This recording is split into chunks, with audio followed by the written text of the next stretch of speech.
اللہم صلی علی محمد عبدک و رسولک و صلی علی المؤمنین والمؤمنات والمسلمین والمسلمات الاحیاء منہم والاموات۔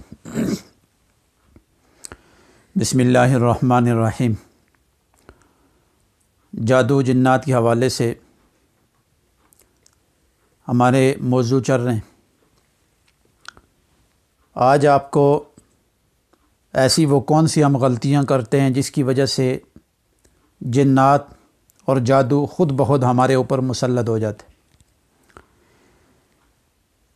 اور یہ انسان غلطی خود کرتا ہے، اور اس غلطی کی وجہ سے انسان خود جادو میں جنات کی زد میں آ جاتا ہے، جس کی وجہ سے انسان جو ہے نا دن بدن زوال کی طرف، پریشانیوں کی طرف، مسائل مشکلات کی طرف جانا شروع کر دیتے، اور بندہ یہ سمجھتا ہے کہ میرے پہ کوئی جادو کروا رہا ہے۔ وہ پھر غلطی تو اپنی ہوتی ہے تو شک اپنے قبیلے کے اوپر، اپنے دوستوں پہ شروع کر دیتے۔ جادو انسانوں پہ کرتے ہیں، اور آج میں یہ بھی بتا دیتا ہوں جن بھی جادو انسانوں پہ کرتے ہیں، شیطان بھی جادو پھینکتا ہے انسان کے اوپر۔ لیکن بہت ساری غلطی ہم کرتے ہیں، لیکن آج میں آپ کو ایک غلطی بتا دیتا ہوں جو اکثر بندے کرتے ہیں، اور اس کا احساس آپ کو میری مکمل ویڈیو دیکھنے کے بعد جب آپ خود اپنی زندگی میں جانچیں گے تو آپ کو احساس ہوگا کہ یہ غلطی شاید آپ بھی کر رہے ہو۔ لہٰذا اس غلطی سے بچیں اور اپنی نسلوں کو بھی بچائیں۔ غلطی کون سی کرتے ہیں؟ آج ہر آدمی ٹوائلٹ یوز کرتا ہے، واش روم استعمال کرتا ہے،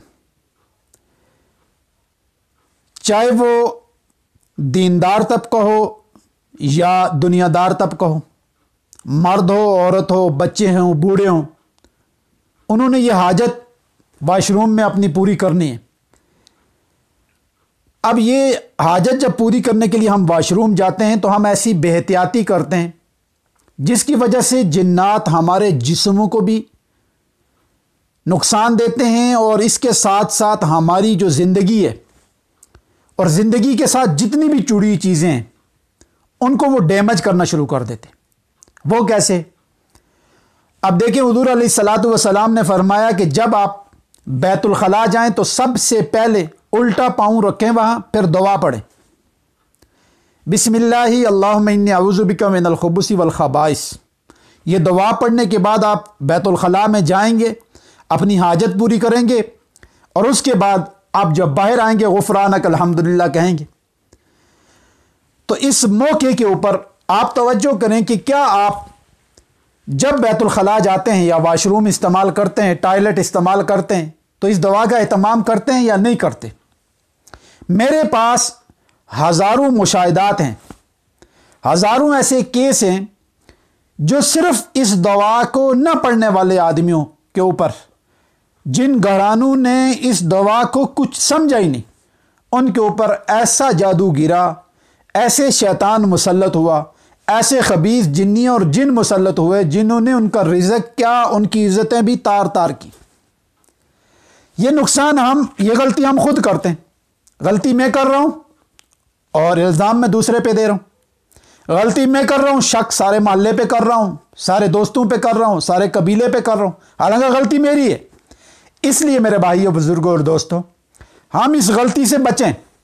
جو مرد، جو عورت، جو بچہ یا بڑا یہ دعا پڑھنے کے بغیر واش روم جاتا ہے، چاہے واش روم جتنا خوبصورت بنا ہوا، وہ جنات کی دنیا میں جا کر اپنی حاجت پوری کرتا ہے، اور وہاں کی جنیاں اور جن وہ اس وقت کی تمام معاملات دیکھ رہے ہوتے ہیں۔ کیوں؟ حضور علیہ الصلوۃ والسلام نے کیا فرمایا؟ بسم اللہ اللہم انی اعوذ بک من الخبث والخبائث، کہ پناہ مانگتا ہوں میں خبیث جنوں سے۔ اور یہاں ایک چیز سمجھ آتی ہے کہ وہاں جو جن ہیں اور وہ جو خبیث وہ مخلوق ہے وہ کافر ہے اور وہ خبیث ہے، اس کی وجہ سے ہمارے معاملات خراب ہوتے ہیں۔ بہت پرانی بات ہے، ایک مریض میرے پاس لائے، بہت عاملوں کے پاس گھومے، بڑے حکیموں کے پاس، ڈاکٹروں کے پاس، تو اس کا مرض سمجھ نہیں آتی تھی. تو اللہ تعالیٰ کا احسان ہے، وہ مریض میرے سامنے بیٹھا، تھوڑی دیر میں نے پڑھائی کی، تو حالانکہ میں نے مریض کے اوپر پھونک نہیں ماری، بس دل میں پڑھ ہی رہا تھا، تو اتنے میں وہ حاضر ہو گیا. اور وہ کیفیت جو اس کے میرے سامنے ہوئی، وہ پہلی دفعہ ہوئی، کسی عامل کے پاس نہیں ہوئی، کسی ڈاکٹر کے پاس نہیں. وہ بڑبڑانا شروع ہو گئی. کرتے کرتے 5-10 منٹ کے بعد اس نے اپنی ساری ہسٹری مجھے سنائی کہ میں اس کے ساتھ مسلط ہوں، اتنے عرصے سے اس کے ساتھ ہوں. آخر میں نے اس سے پوچھا تو آیا کہاں سے؟ تو اس نے کہا میں ان کی واش روم سے آیا ہوں. اور میں نے کہا کہ ہمیں کیا یقین کہ تو اس کی واش روم سے آئے، یقین دلاؤ کہ تم فلانی جگہ سے آئے ہو. اس نے کہا میں یقین یہ دلاتا ہوں کہ آپ ان سے پوچھیں کہ ان کے گھر میں جتنی مرد ہیں یا عورتیں ہیں، بچے ہیں، وہ واش روم میں دعا پڑھ کے جاتے ہیں. تو میں نے جب ان سے پوچھا تو انہوں نے کہا جی ہمیں واش روم کی دعائی نہیں آتی. بڑے آدمیوں کو نہیں آتی تو بچے کہاں پڑھتے ہوں گے؟ مرد کو نہیں آتی یا عورت جو ماں ہے وہ بچوں کو کہاں پڑھاتی ہوگی؟ تو اس لیے خیر وہ تفصیلی ایک بات ہے. پھر میں نے ان سے وعدے وعید کرائے، بہت علاج لمبا ہوا، پھر اللہ تعالیٰ نے ان کو نجات دے دی. اس جن نے مجھے ایک بات کہی، میں نے کہا ایک بندہ دعا پڑھ کے آتا ہے تو تمہیں کیا محسوس ہوتا ہے؟ انہوں نے کہا جو بندہ یا مرد عورت دعا جب پڑھتا ہے، خود جن کا کہتا ہے، وہ جن یہ کہتا ہے جو بندہ یہ دعا پڑھ کے آتا ہے تو اسی وقت ہم اندھے ہو جاتے ہیں. جب وہ باہر والی دعا پڑھتا ہے تو ہماری بینائی واپس آ جاتی ہے. اب دیکھیں کتنے کریم ذات ہے ہمارے اوپر، جس نے حضور علیہ الصلوۃ والسلام کی صدقے سے ہمیں ایسے دعا بتا دی گئی کہ ہم شیطان سے بری جگہ، حالانکہ وہ جگہ ایسی ہے کہ وہاں کے بغیر ہم رہ نہیں سکتے. ہر آدمی کو ضرورت ہے، ہر آدمی کی حاجت ہے، اس نے پوری کرنی ہے. تو وہاں کی حاجت اور وہاں کی آزمائش کو بچانے کے لیے اللہ تعالیٰ کو پتا تھا کہ شیطان اس جگہ سے میرے بندیوں اور بندوں کو ماریں گے، نقصان پہنچائیں گے، ان کو ذلیل کریں گے، ان کے اندر اپنے جراثیم ڈالیں گے. تو اللہ تعالیٰ نے فوراً حضور علیہ الصلوۃ والسلام کو دعا سکھائی. حضور نے صحابہ کو، اور صحابہ سے ہم تک پہنچی. آج میں بھی اور آپ بھی تہیہ کریں کہ آج کے بعد اس دعا کا اہتمام کریں. اور یاد رکھیے گا، آج میں ایک آپ کو اس دعا کے اوپر ایک نسخہ بھی بتا دوں. جس آدمی کی اولاد نافرمان ہو، وہ اپنی اولاد کا تصور کر کے اس دعا کو صبح شام 70 دفعہ پڑھے. اولاد جو ہے نا وہ برائیوں سے نکل کر اچھائیوں کی طرف آنا شروع. جس کو جنات جادو بہت تنگ کرتے ہوں وہ اس دعا کو صبح شام 70 دفعہ پڑھے. کسی آدمی کو الرجی کی تکلیف ہو، کسی قسم کی الرجی ہو، بالخصوص وہ الرجی جو پھوڑے پھنسیوں کے ذریعے سے نکلتی ہے، اور بالخصوص جسم کے اس حصے میں جو حصہ دکھانے میں بھی ڈاکٹر کو بندہ شرم محسوس کرتا ہے، آپ اس دعا کو 70 دفعہ پڑھ کر کسی تیل کے اوپر، کسی میڈیسن کے اوپر جو لگانے والی جسم کے باہر حصے والے لگانے پہ اس کے اوپر دم کریں، یہی دعا پڑھ کے اور لگائیں. آپ صرف 11-12 دن یہ کام کریں، اسی دن سے اللہ تعالیٰ آپ کو اس مرض سے، اس بری چیز سے نجات دے دیں گے. اور یاد رکھیے گا کہ اگر ایک خاندان اس آزمائش سے گزرا ہے، اس نے ایک غلطی کی ہے، تو کیا میں اور آپ یہ غلطی نہیں کرتے؟ اس لیے میرے بھائیوں، بزرگوں اور دوستوں، ہمارا چینل بنانے کا مقصد یہی تھا کہ ہم آپ کو جنات جادو کے حوالے سے پوری معلومات دیں، اس کا علاج بھی، اس کے اوپر جتنے بھی اٹیک ہوتے ہیں اس کے تمام چیزیں آپ کو بتائیں گے. اور آگے چل کے ہمارے موضوع چلیں گے تو بہت ساری ایسی چیزیں، کچھ نسخہ جات ہیں، کچھ ایسی چیزیں جو میں انشاءاللہ العزیز آپ کو بتاؤں گا.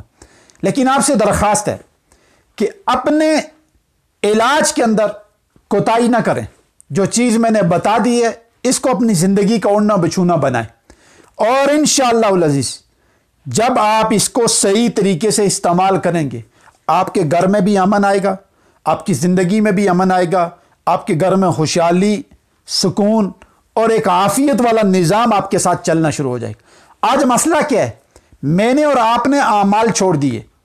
کیوں؟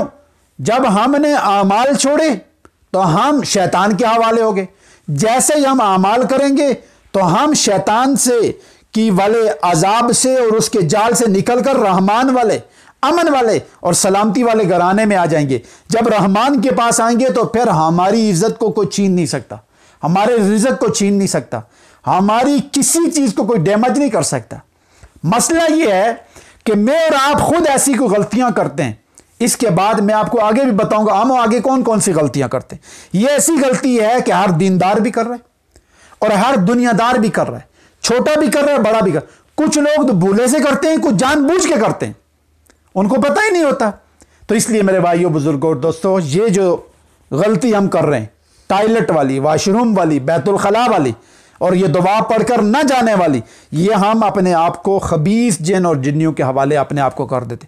اس لیے میری گزارش ہے، واش روم جانے سے پہلے آپ ایک دفعہ یہ ضرور دعا پڑھ لیا کریں۔ اگر آپ واش روم چلے گئے اور آپ نے دعا نہیں پڑھی تو اس کا ایک آسان حل بتا دیتا ہوں، آپ مفتی صاحب سے پوچھ بھی سکتے ہیں کہ آپ دل میں یہ دعا پڑھ لیں، زبان سے نہیں پڑھنی۔ واش روم میں جانے کے بعد اگر زبان سے پڑھیں گے گناہ گار ہوں گے، اب دل میں دعا پڑھ لیں، اس کا اثر پھر بھی اللہ تعالیٰ آپ کو دکھا دیں گے، پھر آپ کو عادت پڑھنا شروع ہو جائے گی۔ اللہ تعالیٰ مجھے اور آپ کو عمل کی توفیق عطا فرمائے۔ وآخر دعوانا ان الحمد للہ رب العالمین۔